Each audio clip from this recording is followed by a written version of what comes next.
الحمد لله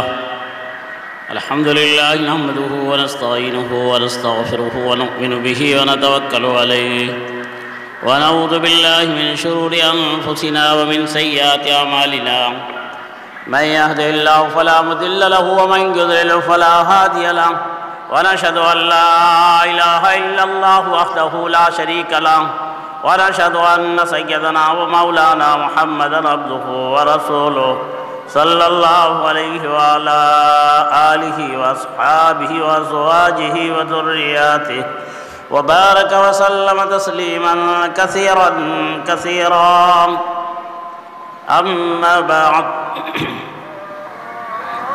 فأعوذ بالله من الشيطان الرجيم بسم الله الرحمن الرحيم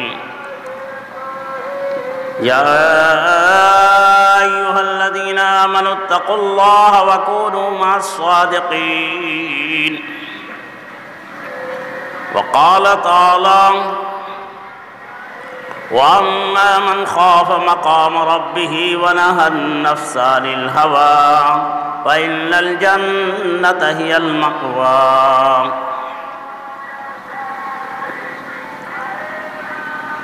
وقال الله تعالى في موضع آخر يا أيها الرسل كلوا من الطيبات واعملوا صالحا صدق الله مولانا العظيم حضرات محترم علماء کرام معزز حاضرین اعظام،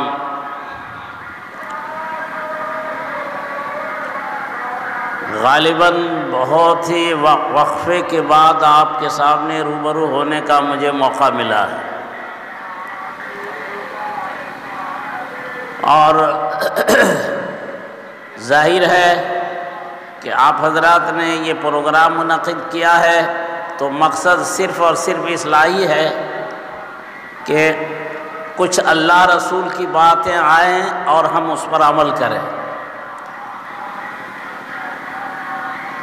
تو دین کی باتیں ہوتی ہیں تو اس کا فائدہ ہوتا ہے۔ قرآن پاک میں اللہ نے ارشاد فرمایا وَذَكِّرْ فَإِنَّ الذِّكْرَىٰ تَنفَعُ الْمُؤْمِنِينَ، آپ نصیحت کیجئے کیونکہ نصیحت کرنا ایمان والوں کو فائدہ دیتا ہے، لیکن ہر فائدہ کا نظر آنا ضروری نہیں ہوتا ہے۔ مثلا آپ گیہوں کے چند دانے لیں اور اپنے ہاتھ پر رکھیں تو اس دانے کا وزن محسوس ہوتا ہے؟ کچھ نہیں محسوس ہوتا، چھوٹا بچہ بھی کھیلتا ہے، لیکن اسی کی بڑی تعداد اگر بوری پہ بند کر کے اگر آدمی پہ ڈال دے تو دب جاتا ہے، تو وزن کہاں سے آیا؟ وہ کوئی اسپیشل گیہوں تھا کیا؟ وہی گیہوں ہے نا،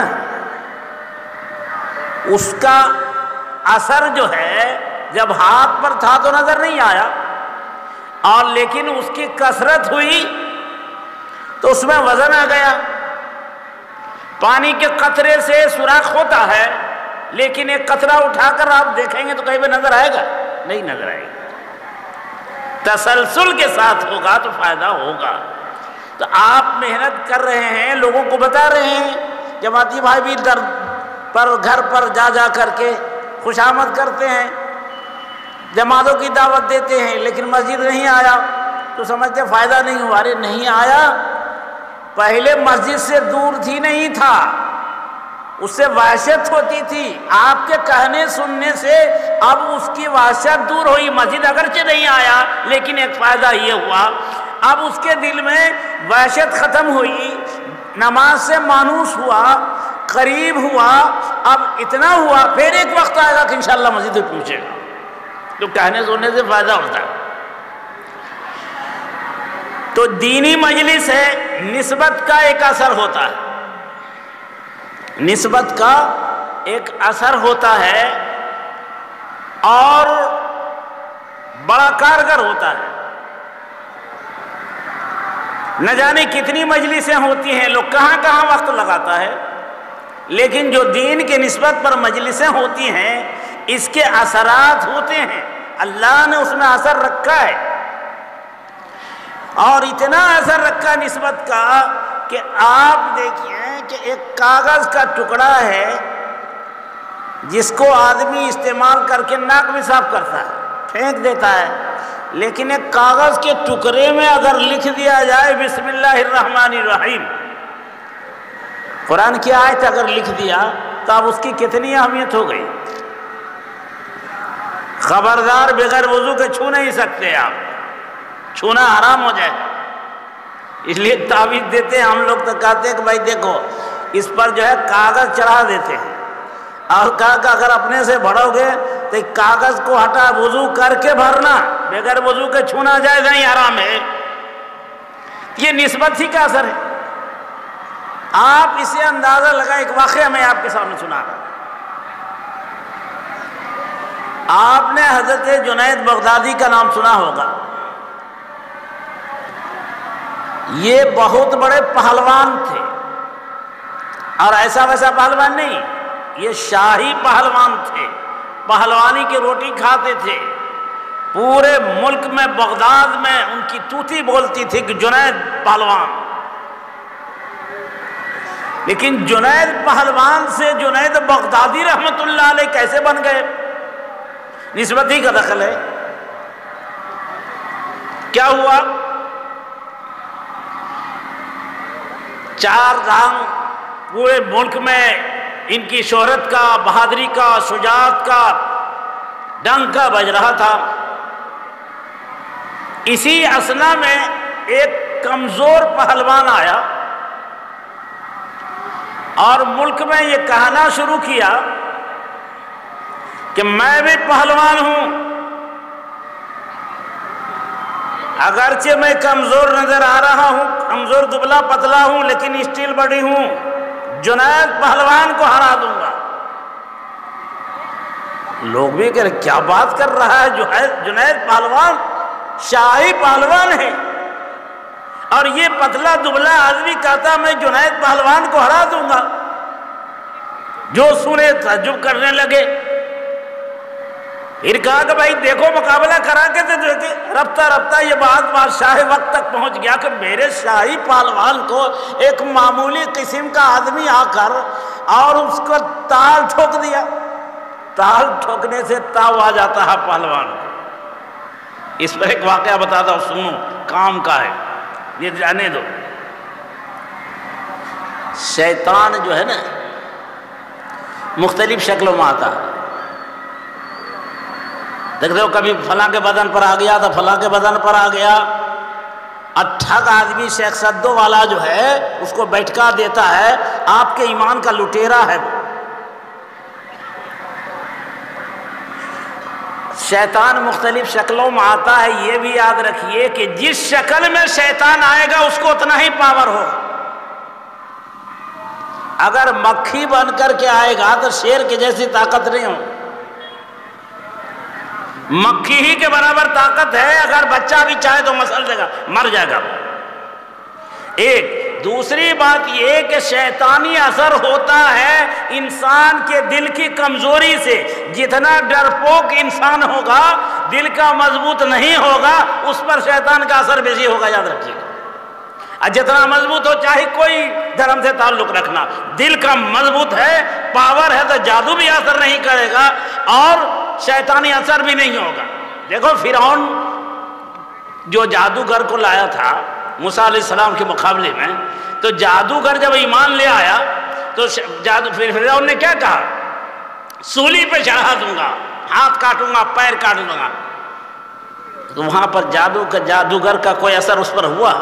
ارے بادشاہ تھا، مضبوط تھا۔ بہرحال تو ایک جو ہے پہلوان تھا، اور ایک دن کا وقت تھا، اور دریا کے کنارے ایک شیطان جو ہے آدمی کی شکل بنایا ہوا تھا، کوئی زیادہ مضبوط آدمی کی شکل نہیں بنایا ہوا تھا۔ تو ادھر سے دیکھا ہٹا کٹا پہلوان آ رہا ہے، تو یہ شیطان جو ہے تال ٹھوک دیا۔ اب پہلوان کے سامنے کوئی تال ٹھوک دے تو اس کو برداشت نہیں ہوتا ہے، اب اس نے جو تال ٹھوکا شیطان نے، یہ تو شیطان آدمی کی شکل میں تھا، اب وہ صحیح معنی میں آدمی تھا، پہلوان تھا، تو جو ہی تال ٹھوکا تو وہ کہا آؤ آؤ، کشتی ہوئی، اس آدمی پہلوان نے شیطان پہلوان کو اٹھا کر پٹک دیا، بربراتا ہوا بھاگا شیطان۔ تو جس شکل کا ہوگا اتنے پاور ہوگا۔ تو وہاں جب جنید بغدادی کے مقابلے میں کمزور آدمی نے یہ دعویٰ کر دیا، تال ٹھوک دیا کہ میں پہلوان ہوں، جنید بغدادی کو ہرا دوں گا، تو بادشاہ وقت تک یہ خبر پہنچی تو بادشاہ بھی حیران ہوا۔ لوگ سب بھی کہنے لگا ذرا سا مقابلہ تو کرا دیجیے، دیکھیں تو کیا ہوتا۔ کہا ٹھیک ہے، اعلان ہو گیا کہ فلاں تاریخ کو فلاں میدان میں جنید پہلوان کا مقابلہ اس پہلوان سے ہوگا جو دوسرے کہیں سے آ کر کے یہ دعویٰ ٹھوک رہا۔ اب سارے ملک کے اندر ایک ہنگامہ کہ جنید پہلوان سے مقابلہ کے لیے کمزور قسم کا آدمی جس کو بھی نہیں جانا تھا وہ بھی پہنچ گیا کہ دیکھے تو کیسا مقابلہ ہوتا۔ میدان مقابلہ میں دونوں پہلوان جمع ہوئے، ساری آنکھیں دیکھ رہی ہیں کہ کہاں جنید پہلوان اور کہاں یہ کمزور۔ پہلوان جب لڑنے لگتا ہے تو لڑنے سے پہلے ہاتھ ملاتا ہے، ہاتھ ملانے میں وہ آزماتا ہے کتنا پاور کا ہے ہمارا مد مقابل۔ تو آپس میں جو دونوں پہلوان ہاتھ ملا رہا ہے تو یہ کمزور پہلوان جو تھا وہ اس کے کان میں کوئی بات کہا۔ کیا کہا؟ جنید تم تو شاہی پہلوان ہو، ہماری حالت دیکھ رہے ہو، بوڑھا بھی ہے ہم اور کمزور بھی ہے، اب تم سے مقابلے کے لیے آئے ہیں، کوئی جوڑ ہے ہم میں تم میں لڑنے کی؟ کوئی جوڑی نہیں ہے، لیکن پھر بھی ہم آئے ہیں تم سے لڑنے کے لیے، کوئی مجبوری ہمیں کھینچ لائی ہے، اس لیے ہم تم سے لڑنے کے لیے آئے ہیں۔ میرے پیٹ میں دانے نہیں ہیں، ہمارے گھروں میں فاقہ کشی ہے، بال بچے بھوکے مر رہے ہیں ہمارے، میں بھیک بھی نہیں مانگ سکتا، دستے سوال دراز نہیں کر سکتا، کیونکہ میں آل رسول سے تعلق رکھتا ہوں، میں سید ہوں حضور اکرم صلی اللہ علیہ وسلم کے خاندان سے۔ کوئی شکل مجھے نظر نہیں آئی، اس لیے میں نے یہ سوچا کہ میں تمہیں سے یہ کہوں کہ اس مجبوری نے مجھے تمہارے پاس لائی ہے، رسول اللہ صلی اللہ علیہ وسلم کی نسبت اور محبت میں آج تم اللہ کے لیے شکست کھا جاؤ، میں جیت جاؤں گا اور مجھے شاہی انعام ملیں گے، میری زندگی سنور جائے گی۔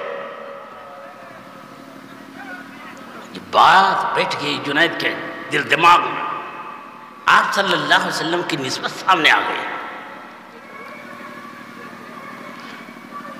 اب اس نے اس کو دل میں سوچا کیا کرے، اگر شکست کھاتے ہیں تو میری تو مٹی پلید ہو جائے گی، ساری دنیا تھوکے گی کہ کمزور پہلوان کے سامنے جنید شاہی پہلوان ہار گیا، میری تو ناک کٹ جائے گی، میری عزت آبرو چلی جائے گی۔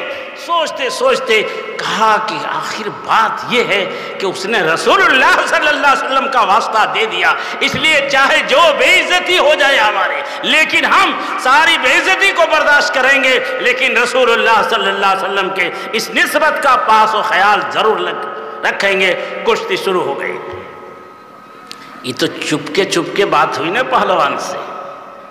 اب اندر جو بڑے میاں جو ہے مجھ پر تا دے گا، مار تال ٹھوکتا ہے۔